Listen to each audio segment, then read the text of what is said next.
The first thing I did when I stepped off the bus in Busan was sneeze. Loudly, embarrassingly, into the collar of a coat 3 sizes too big that smelled like a thrift store and someone else's regret. Very dignified, extremely prince-like. My royal tutors would weep.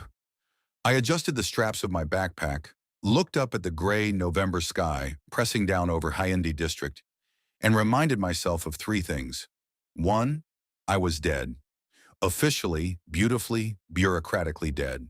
According to every palace record in the kingdom of Hassel. 2, dead men didn't get found. And 3, if I sneezed like that in front of anyone who mattered, my cover was absolutely finished. My name, my real name, was Seo Jihan, Crown Prince, first heir, sole Omega-born royal in 4 generations. The kingdom's most wanted, most searched, most plastered, on every border checkpoint face in the entire country. But today I was Park Min-jae, 22 years old, recently orphaned, desperately broke, and according to the very badly forged resume folded inside my left coat pocket, a certified childcare professional with 5 years of experience. I had 0 years of experience. I had, however, survived 17 years inside a palace full of people trying to use me, sell me, or marry me off to an alpha warlord 3 times my age. That counted for something. The address I needed was 14 Dongbekro, a private residential compound set back behind black iron gates at the edge of the district where the ocean air was cleanest and the houses were large enough to swallow entire apartment blocks whole. I knew about the Quan brothers the way everyone in Busan's underground knew about them. Carefully, quietly, and with a healthy sense of self-preservation. Quan Seojin, Quan Hajun, Quan Isul. 3 brothers, 3 alphas. We one criminal empire that the city's legitimate businesses pretended didn't exist and whose reach stretched into every quiet corner of South Korea's southern coast. They needed a live-in nanny for Seojun's 4-year-old ward, a boy named Dohyun, whose mother had disappeared 8 months ago under circumstances nobody discussed out loud. It was the perfect hiding spot. Nobody looked for a runaway prince in a mafia household. Nobody looked for royalty in borrowed shoes. I told myself that 14 times on the walk from the bus stop. I was still telling myself that when the iron gate swung open before I even knocked, and a man built like a small mountain filled the entrance, looked down at me from approximately the height of a minor god, and said absolutely nothing. My psychometry flared the instant his eyes met mine. That's my ability. The one thing I was born with that the palace records called a gift, and that I called deeply inconvenient. I touch something, or sometimes just make strong enough eye contact, and the object's or person's emotional history hits me like a wave. Flashes, fragments, feelings that aren't mine flooding through my nervous system like a second heartbeat. From this man, 1 second of eye contact, I got grief so old it had turned to stone, loyalty sharp enough to cut, and underneath both, something raw and recent that tasted like guilt. I blinked it away before it showed on my face. Not now, Jihan. Park Min-jae, I said, keeping my voice flat and professional. I'm here about the nanny position. The man, I would later learn his name was Choi Byung-gi, head of house security, looked me over the way people looked at something they fully expected to send back. His eyes tracked from my oversized coat to my secondhand shoes, to the single bag over my shoulder that contained literally everything I owned in this new, deliberately poor life. His nostrils flared slightly. Alpha instinct. A scent check. I had suppressants. Good ones. The kind that cost more than this coat. That kept my omega scent locked down to something completely unreadable. To any alpha on the street, I smelled like nothing. Neutral. A biological ghost. Byung-gi's eyes narrowed just a fraction. Then he stepped aside. The brothers are inside, he said. Don't touch anything. Great advice, I thought, stepping through the gate and into the most dangerous hiding spot I'd chosen in 6 months on the run. Na's truly excellent counsel. The compound was beautiful in the way that money and threat combined to make things beautiful. Clean lines, ocean view, a courtyard garden that looked untouched and somehow still felt controlled. Like everything here existed precisely because someone powerful had decided it should. I kept my expression neutral, my walk unhurried. Crown Prince Seo Jihan doesn't exist anymore. Park Min-jae is just a broke, unremarkable Omega who needs a job. I almost believed it. When then I stepped through the front door, the warm interior air shifted, and underneath the neutral cologne and wood polish and faint salt of the sea, I caught something. Three distinct alpha scents, layered, complex, and so achingly, terrifyingly familiar that my psychometry cracked open without warning and showed me a single image before I could shut it down. A burning throne room, my father's face, and three men standing between me and the door. I stopped walking. Oh, oh, and this was a problem. I stood in the entryway of the most dangerous house in Busan, frozen like a complete idiot, while my own psychometry replayed that image on a loop behind my eyes. Burning throne room, my father's face, three men standing between me and the door. I blinked hard. Once, twice, gone. The vision dissolved the way they always did, fast and clean, like a photograph dropped into water. But the feeling it left behind, that stayed. That settled into my chest like a stone dropped into still water, sending quiet ripples through everything I thought I knew about this job. Breathe, Jihan. You're Park Min-jae. Park Min-jae doesn't have visions. Park Min-jae is broke and normal and desperately needs this position. I straightened my coat, reset my expression, and looked up. Three men stood at the end of the hallway, and I understood immediately why my ability had detonated without permission. The one in the center was tall, not BMG tall, but the kind of tall that came with a specific energy, the kind that made a room feel slightly smaller just by existing in it. Sharp jaw, dark eyes, a black turtleneck pushed to his forearms. He was looking at me the way people looked at resumes they'd already decided to reject. Cool, assessing, final. Quan Seo Jihan, oldest brother. The one the streets called the architect because he built things. Deals, territories, and consequences. And never once raised his voice while doing it. My psychometry whispered before I could stop it. One pulse of sensation from across the hallway. Exhaustion carrying the weight of something he never asked to carry. I shut it down hard.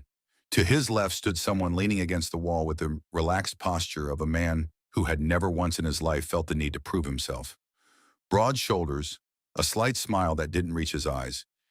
The kind of face that was almost dangerously good-looking in a way he clearly knew about and weaponized freely. Quan Hajun, middle brother, the one they called the Storm because his moods changed without warning, and his methods left no room for negotiation. He was already looking at me like I was mildly entertaining. I did not find that comforting. On the far right, arms crossed, jaw set, leaning against the door frame with the energy of someone who had already decided he didn't like me, was the youngest, Quan Isul, the one they whispered about most carefully, the one whose name appeared in the fewest confirmed reports, because the things he was responsible for were the things people didn't survive long enough to confirm. He had silver-streaked hair pushed carelessly back from his face, in dark eyes that were currently doing a full security sweep of me that rivaled anything Byung-gi had attempted at the gate, and the specific expression of a man who considered trust a personal insult. Nobody spoke. I was being assessed by three of the most powerful alphas in Busan's criminal landscape, standing in a too-big coat with one bag and a forged resume, running on 4 hours of sleep and pure audacity. Completely normal Tuesday. Seo Jihan moved first, not toward me, and just shifted his weight, which somehow still felt like a declaration. Park Min-jae, he said. His voice was exactly what I'd expected.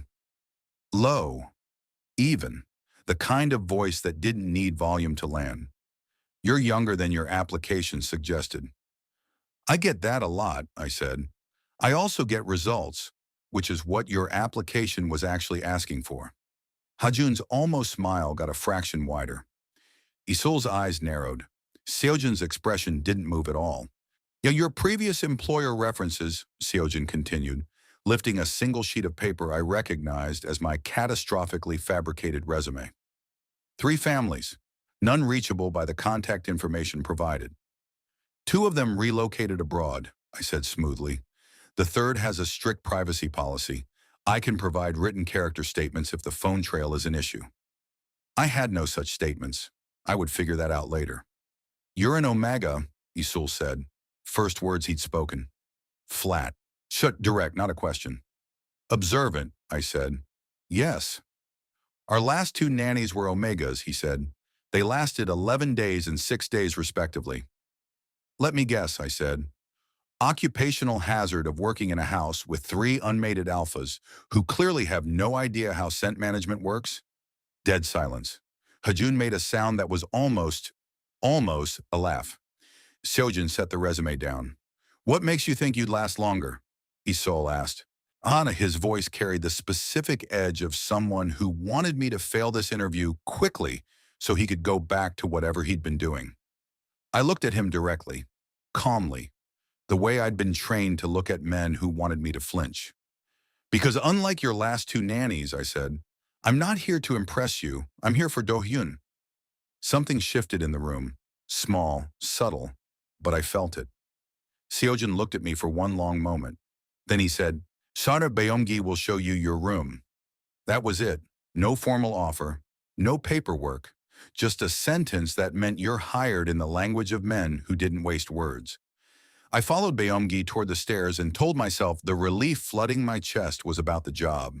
Not about the fact that all 3 of them smelled like a vision I couldn't explain and desperately needed to forget. Beomgi led me up a staircase that curved wide and clean, past walls that held no photographs, no family portraits, no evidence that anyone who lived here had ever wanted to be remembered warmly. Just architecture, clean lines and deliberate emptiness, the kind of interior that said money without saying anything else. My room was at the end of the second-floor hallway, small by this house's standards, large by every standard I'd lived by for the past 6 months. A bed, a window facing the courtyard, a narrow desk, a bathroom with actual hot water pressure, which at this point felt like a personal gift from the universe. Dohyun's room is directly across, Beomgi said from the doorway. He wakes at 6:30. Breakfast is at 7. He doesn't eat anything orange. Noted. He also doesn't speak much. I set my bag on the bed. How much is much? Beomgi was quiet for a moment. He hasn't spoken in 3 months. I turned around. Beomgi's expression didn't invite follow-up questions. He gave me a single nod, pulled the door halfway closed, and his footsteps disappeared down the hallway. I stood in the middle of my new room and absorbed that information. A 4-year-old boy who hadn't spoken in 3 months, in a house full of powerful, emotionally unavailable alphas who clearly communicated in one-word sentences and meaningful silences. Wonderful. Perfect. Absolutely fine. I unpacked in 12 minutes because I didn't own enough to take longer. I lined my suppressants along the back of the bathroom shelf behind a toiletry bag, and I changed out of the thrift store coat and sat on the edge of the bed in the quiet. The compound had settled into an evening hum around me.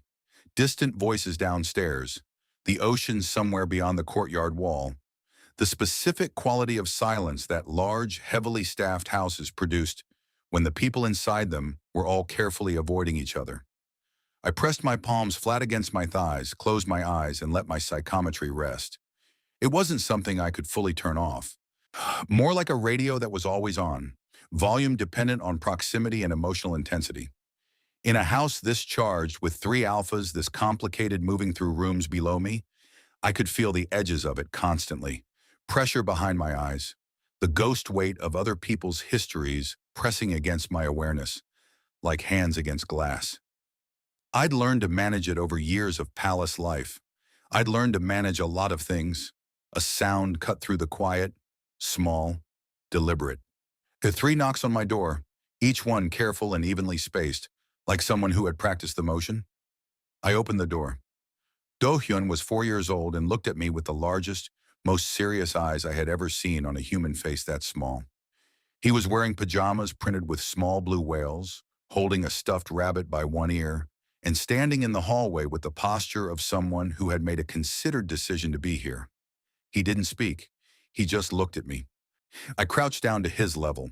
He examined my face the way his guardian examined resumes. Thorough, unhurried, looking for something specific. Hi, I said. He blinked. I'm Min Jae. I'm going to be staying across the hall. I paused. That's your rabbit? He looked down at the rabbit, then back at me. I sat down fully on the floor, which I was aware was undignified, but which felt correct. "What's his name?" I asked. Dohyun considered this for a long moment. Then, with great seriousness, he held the rabbit up so I could see its face. The rabbit had one button eye and a torn ear that had been very carefully, very badly restitched with what looked like black kitchen thread. My chest did something quiet and unannounced. I looked at the rabbit. "He's been through some things," I said. Dohyun pulled the rabbit back against his chest, but something in his expression had shifted. The assessment had apparently reached a preliminary conclusion. He turned and walked back to his room. 3 steps down the hall, he stopped, looked back over his shoulder at me, then pointed at the floor of his room, which I understood to mean come. I stood up, brushed off my knees, and followed a 4-year-old into his bedroom, like I hadn't just spent 6 months running from an entire kingdom. His room was different from the rest of the house. Warm, cluttered with the specific beautiful mess of a small child who had claimed a space fully. Books stacked sideways. One drawings taped low on the walls at exactly his height. A nightlight shaped like a crescent moon that threw soft gold across everything. He climbed into bed, arranged the rabbit beside him, and looked at me expectantly. I looked at the small chair near his bookshelf, sat down in it. Dohyun pulled his blanket up, closed his eyes, and within 4 minutes was asleep with the rabbit tucked under his chin. I sat in the gold-lit quiet of his room and felt something loosen very slightly in my chest. And then I heard footsteps stop in the hallway. I turned my head. Seo Jihan stood in the doorway, looking not at me, but at Dohyun, and his expression, stripped of the boardroom composure, was something so unguarded and tired and full that my psychometry didn't even need to activate. Some things didn't need a superpower to read. I stayed very still in the small chair and did what any reasonable person in my position would do. Pretended to be deeply fascinated by a crayon drawing of what appeared to be a dog, or possibly a very ambitious cloud, taped to the wall beside me. Seo Jihan stood in the doorway for exactly 7 seconds. I counted. Then his footsteps moved away down the hall, quiet and controlled, exactly the way every other thing about him was quiet and controlled. And I let out a breath I hadn't realized I'd been storing since I sat down. I looked back at Dohyun sleeping. The rabbit was still tucked under his chin. His small chest rose and fell with the complete, trusting rhythm of a child who had decided this particular moment was safe enough for rest. He hasn't spoken in 3 months. I thought about that. Turned it over the way I turn things over when they mattered. A child who stopped speaking wasn't a child who had nothing to say. That was a child who had decided the people around him weren't ready to hear it. I understood that more than I wanted to admit. I quietly pulled the door to and went back to my room. Sleep, when it came, was thin and restless and full of the particular anxiety of someone who had just installed themselves inside a situation with more variables than they'd fully planned for. Morning arrived through the window in pale gray strips of light, and before my eyes were fully open, I heard it. 3 knocks. Careful. Evenly spaced. I pulled the door open. Dohyun stood in the hallway in his whale pajamas, rabbit under one arm, staring up at me with the calm expectation of someone who had already decided how the morning was going to go. "Breakfast?" I said. He turned and walked toward the stairs. I grabbed a sweater, pulled it on inside out, noticed, left it. The kitchen was large and bright and faced the courtyard garden, where the morning light came in clean and sharp off the ocean air. Dohyun climbed onto a stool at the island counter with the practiced efficiency of someone who had done it 10,000 times, settled the rabbit beside him and looked at me. I opened the refrigerator, stared into it. "Right," I said. "So, I should tell you that I was raised in an environment where other people cooked everything. Every single meal. For my entire life." I paused. "I am choosing to view that as a challenge rather than a liability." Dohyun looked at the rabbit, then back at me. "Don't tell anyone," I said. "I found eggs. I found bread. I found the toaster through a process of opening every cabinet in the left side of the kitchen, which took 4 minutes and produced 3 different varieties of premium tea, a rice cooker, and a very judgmental-looking ceramic bowl. I was mid-concentration, eggs in the pan, when someone entered the kitchen. The scent registered before the footsteps did. Warm, rain-edged. Underneath it, something darker and more complicated that made my suppressants feel suddenly very thin. Hajun. He appeared in my peripheral vision, wearing a gray shirt with the sleeves pushed up, looking like he'd been awake for a while and found the whole experience mildly amusing. He moved to the coffee machine with the ease of someone navigating a space he owned, which he did, and leaned against the counter while it ran. His eyes traveled to my inside-out sweater. "Rough night," he said. "Fashion choice," I said. His mouth curved. Not quite a smile, the architectural suggestion of one. He looked at Dohyun, who was watching me cook with the focused attention of a quality control inspector. "He's been up since 6, Hajun said. Not to me exactly, just into the room. 6:20, I said. He knocked at 6:22. Something shifted in Hajun's expression. Small. He looked at Dohyun with a flicker of something unguarded. There and gone so fast I nearly missed it. My psychometry pulsed once. Guilt. And underneath it, helplessness, wearing the costume of ease. I flipped the eggs and said nothing. Dohyun, with great ceremony, slid off his stool, walked around the counter, and stood beside me. He looked up at the pan, then up at me, then held out his rabbit, apparently offering it as either moral support or a cooking consultant. "Oh, he can supervise," I said seriously.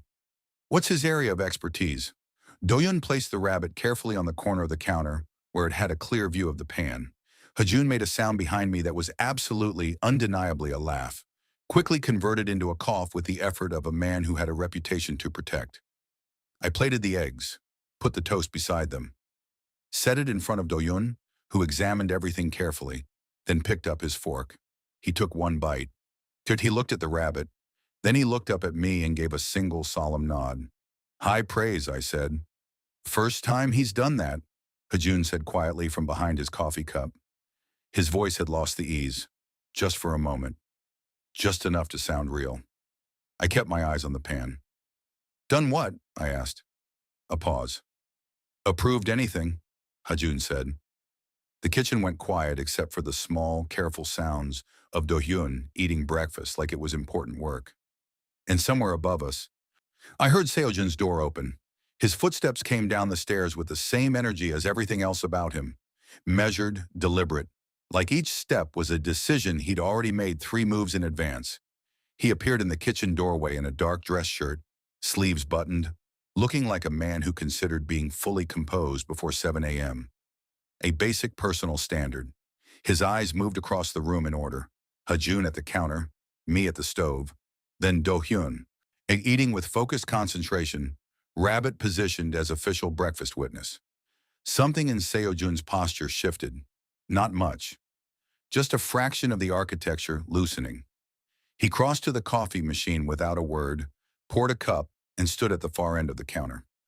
The 3 of us existed in the kitchen in a silence that was, surprisingly, not uncomfortable. Dohyun ate. Hajun scrolled something on his phone with one hand and drank coffee with the other.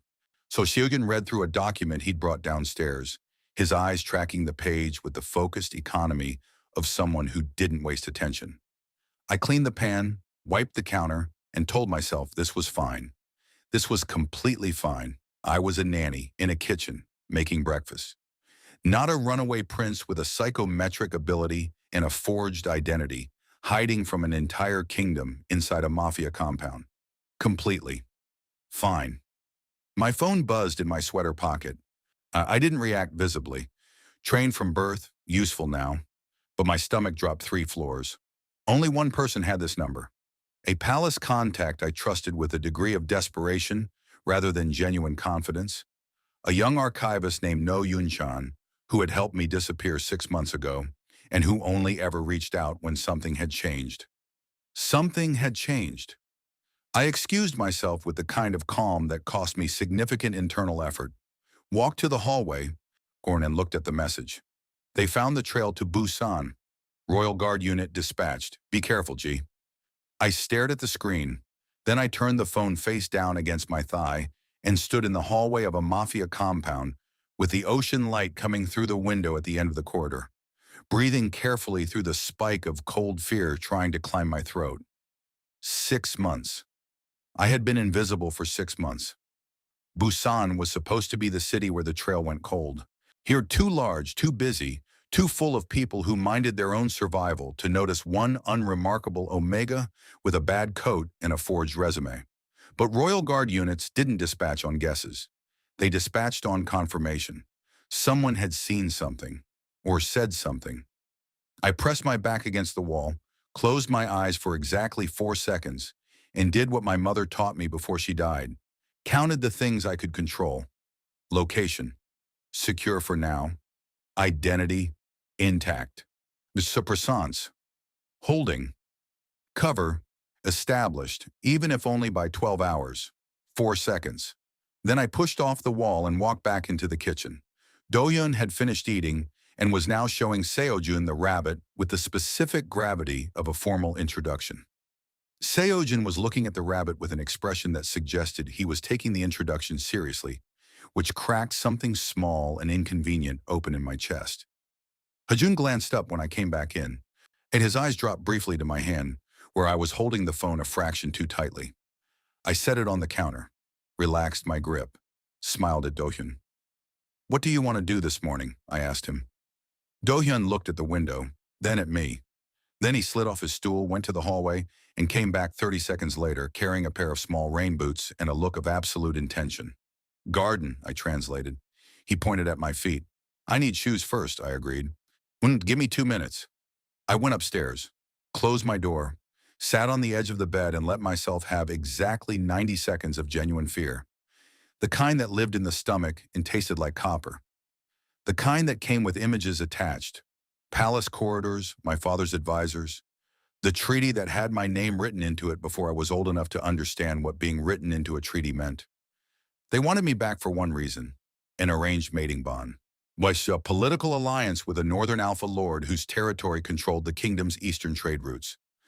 Clean transaction, my designation, my bloodline, my compliance, exchanged for economic stability. I was the commodity. I had always been the commodity. The 90 seconds ended. I put on my shoes, went downstairs, and took Dohyun into the garden.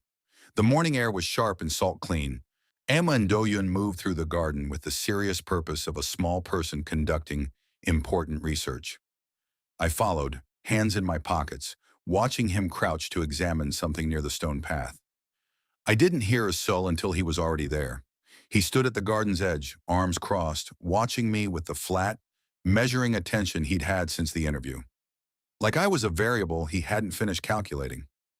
"You got a message," he said. "What, you came back looking different." My pulse stayed even through sheer discipline. "Different how?" I said. His eyes didn't move from my face. Like someone who just remembered something they'd rather forget. The garden was quiet around us. Dohyun crouched over his stone. The ocean pushed against the air beyond the wall. I looked at Isul directly. "I have a complicated family," I said. That part wasn't a lie. Isul studied me for another 3 seconds with those flat, calculating eyes of his. The kind of eyes that had probably caught people in worse lies than mine and filed the information away for later use. Then he looked at Dohyun, who had found a small beetle near the stone path and was now introducing it to the rabbit with great ceremony. Something in Isul's jaw loosened, just slightly, the way stone loosened when water had been working at it long enough.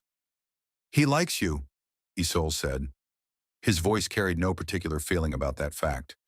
Just the observation, dropped into the garden air like a pebble. "I like him back," I said. Isol's eyes returned to me.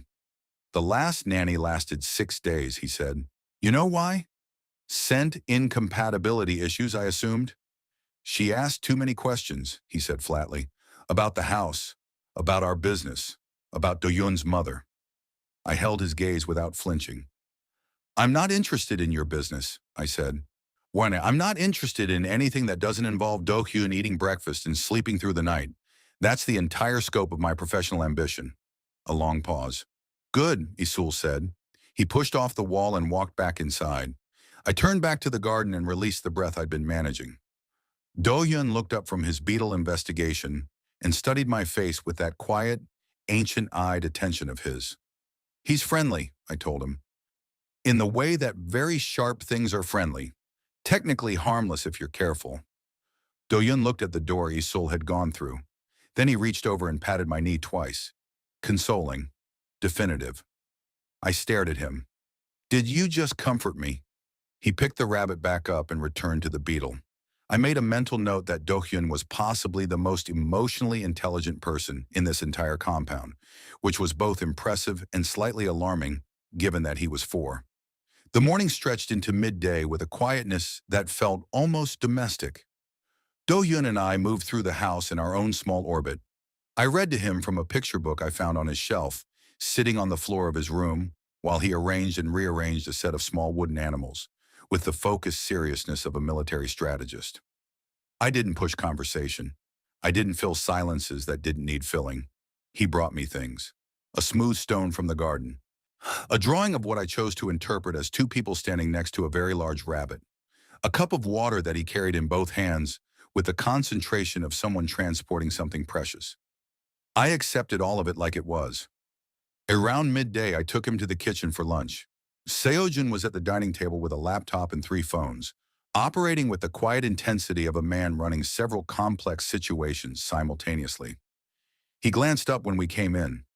His eyes tracked to Dohyun, who walked directly to the table, climbed into the chair beside Seo Jihan without invitation, and placed the rabbit on the table between them.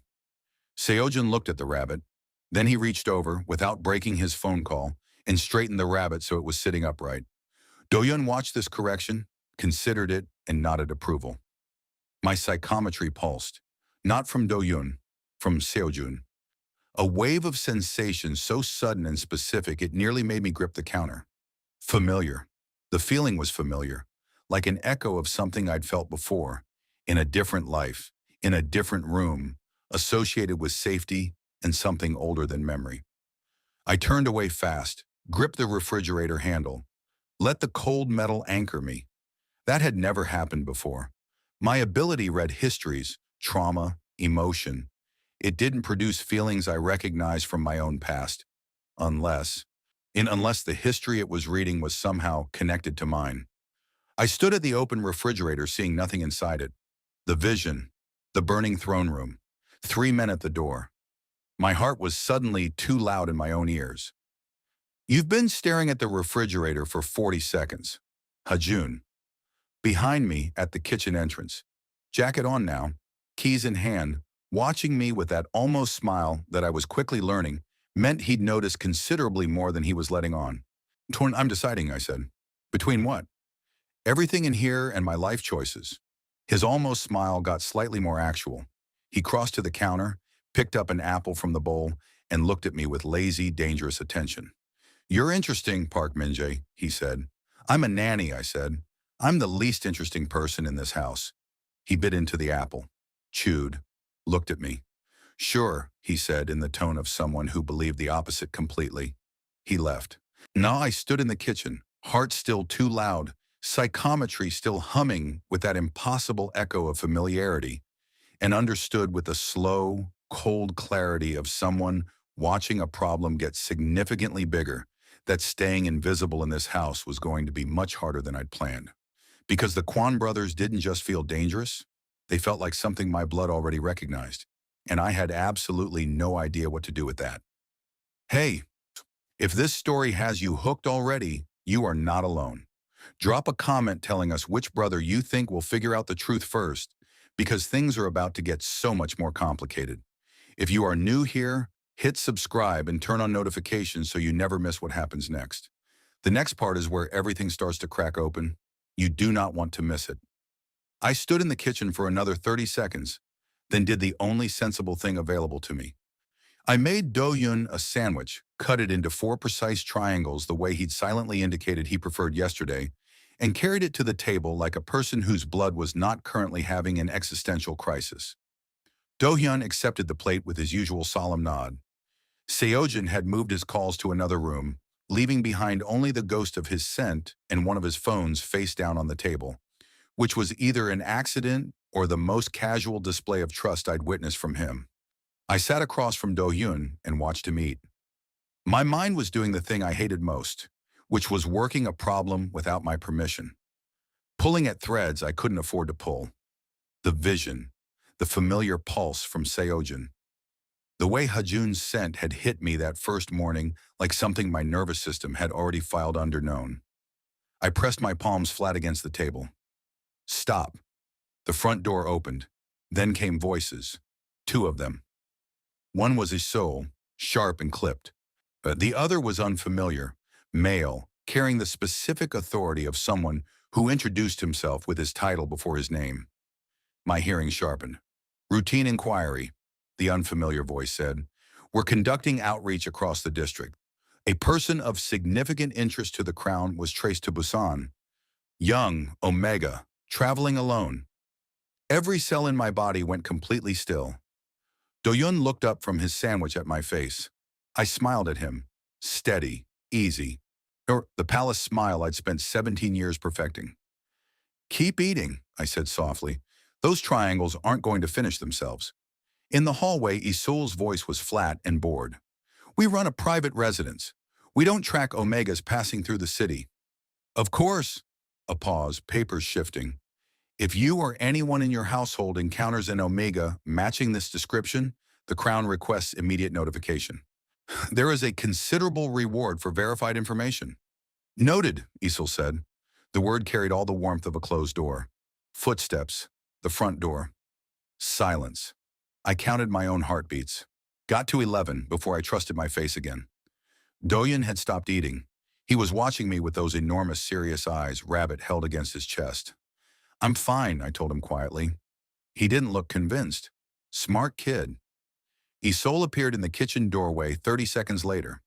His eyes found me immediately, which meant he'd known exactly where I was before he walked in. He leaned against the frame and looked at me with an expression I couldn't fully decode, which was unusual because I was generally very good at decoding expressions.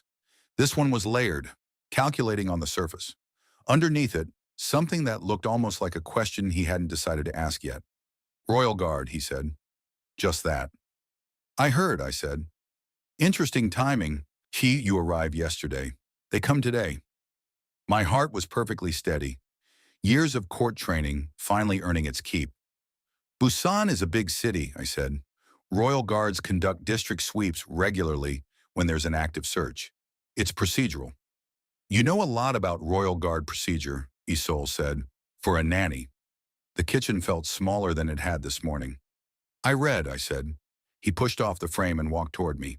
Not fast, not aggressive, just the slow, deliberate movement of a man who had decided the distance between us needed to be shorter. He stopped on the other side of the table, put both hands on the surface, and looked at me across it. This close, his scent was sharp and dark and layered with something that made my suppressants feel very thin indeed. My psychometry cracked open without permission. What hit me nearly knocked the breath from my body. A royal seal, firelight, a child's voice saying a name I recognized. And grief, to deep and structural, the kind that rebuilt itself into anger because anger was easier to carry. I gripped the edge of the table under the surface where he couldn't see. Park Min-jae, Isol said slowly, like he was testing the weight of the name. That's what your paperwork says. That's my name, I said. He studied my face, every detail, the way he'd studied me at the gate, at the interview in the garden. But this time there was something different in it. Something that had moved past assessment into something I had no clean category for. The person they're looking for, Isol said quietly. The description they left. He reached into his jacket pocket and placed a folded paper on the table between us. I looked at it. I did not reach for it. Young Omega, he said. Highly intelligent. Traveling under a false name. He paused. Distinctive eyes. Silence sat between us like a third person. Dohyun, in with the perfect instinct of a child who understood that some moments required witness, reached over and put his small hand over mine on the table. I looked down at his hand, then up at Isul. His expression had finally resolved into something readable. He knew.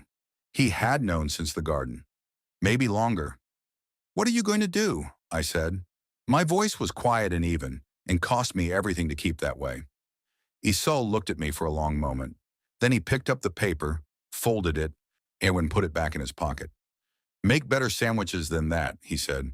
The triangles are uneven. He walked out. I stared at the empty doorway for 3 full seconds. Then I looked down at Dohyun, who was still holding my hand with the calm certainty of someone who had decided that was where his hand lived now. Did he just, I said quietly, know that I'm a fugitive prince and respond with sandwich criticism? Dohyun patted my hand twice, the same consoling pat from the garden. Right, I said. Okay. I sat with that for a moment, the way you sat with something too large to immediately process, turning it slowly, looking for the edges of it.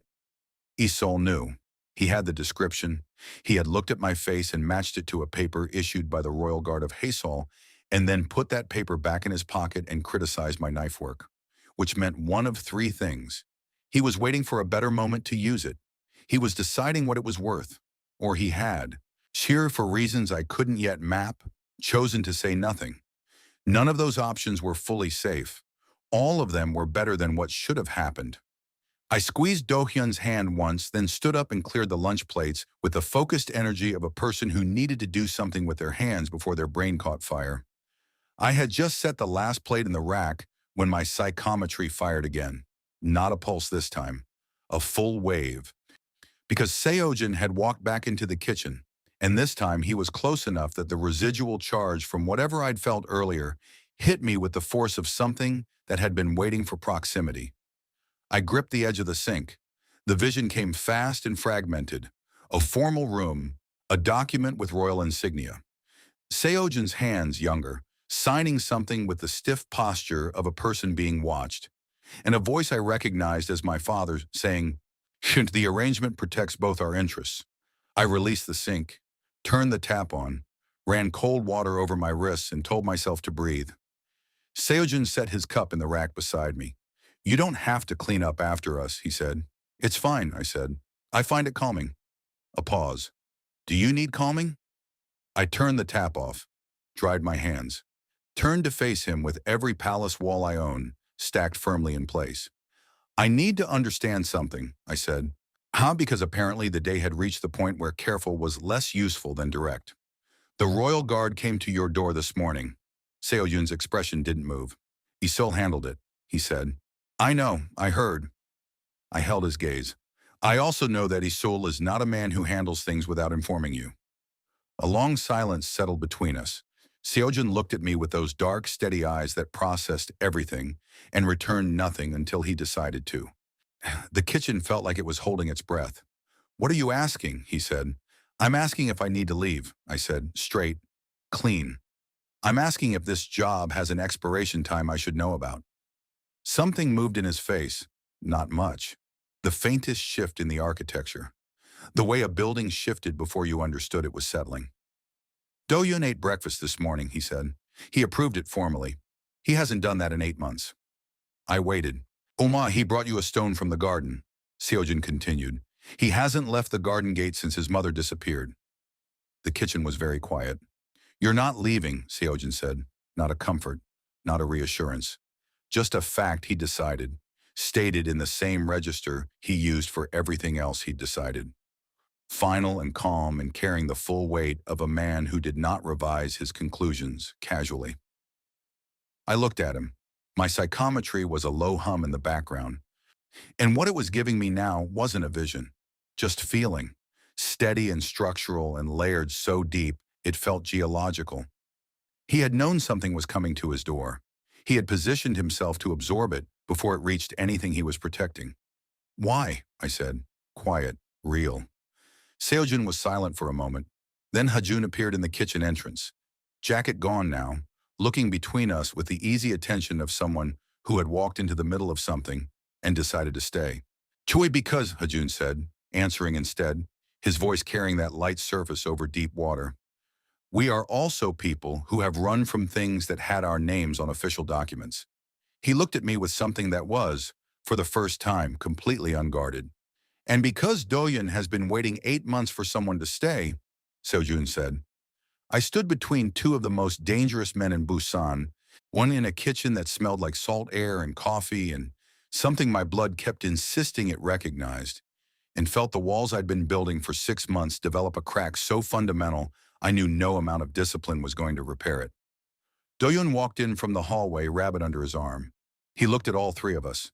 Then he climbed onto his stool, put the rabbit on the counter, and looked at me with calm, clear expectation. Snack? I managed. He nodded. Seo Jihan almost smiled. Hajun did smile, full and real, and it was the most dangerous thing I'd seen all day. I made Dohyun a snack, apple slices, because he'd pointed at the fruit bowl with the conviction of someone who had already decided, and a small cup of warm honey from the jar Byunggi kept in the second cabinet.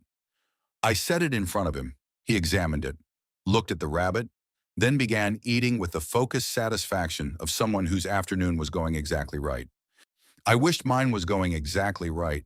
Instead, I was standing in a kitchen in Busan, cracks running through every wall I owned, in a house full of men my blood kept insisting it already knew, while a Royal Guard unit worked its way through the district with my face on a piece of paper.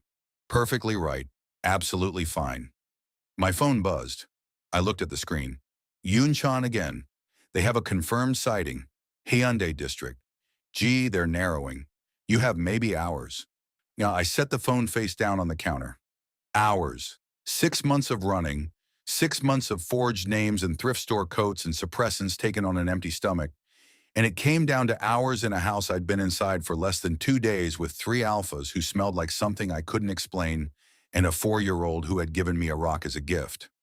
I picked the phone back up. Seo Jihan was watching me from the doorway. He'd never fully left.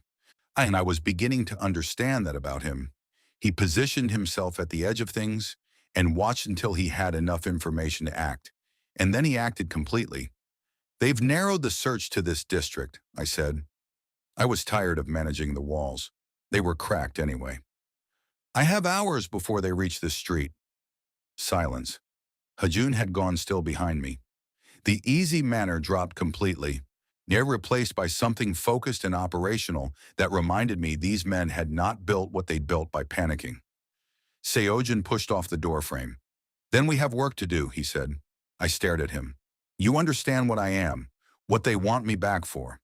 An arranged mating bond, Seo Jihan said. Flat, certain, like he'd already known. With Lord Kang Tae-ho of the Northern Territories. The name hit me like cold water. How do you know that name? I said. Seo Jihan looked at me steadily. Because 3 years ago, your father's advisors approached us. They wanted our network to facilitate the treaty transportation.